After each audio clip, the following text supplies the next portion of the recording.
طبعا لقاء بعد سنوات بين بسمة وخولة، لأنهم كانوا مع بعض في ستار أكاديمي قبل اتجاه بسمة لمجال التصميم.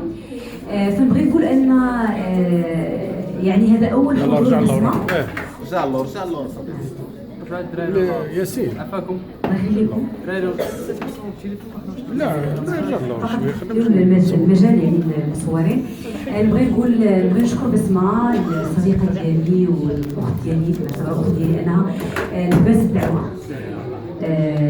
وجدت المغرب، وجدت أول مرة حصريا نشارك في عرض ديال الفاشن في المغرب اللي هو الدورة الثالثة ديال سفراء القفطان، وكذلك ما كانتش مشاركة يعني عادية، فهي من بين السبونسور المدعمين لهذا ليفينمون هذا. فنعطي الكلمة لبسمة أو اللي تتحدث أيضا عن المشاركة ديالها في هذا ليفينت وشنو موجود لكم. مساء الخير. أول حاجة طبعا غادي نشكر الصحافة المغربية والتواجد إلى هنايا للدعم. فخورة أنني في بلادي. إحساس أول ما نزلت من الطيارة قلت لسلمى ما عرفتش كنجي المغرب، طبعا أنا طبيعي حيت أنا مغربية وكنجي دايما فريمون كنحس بالراحة. فرحانة أكثر أني كنشوفكم معنا هنايا.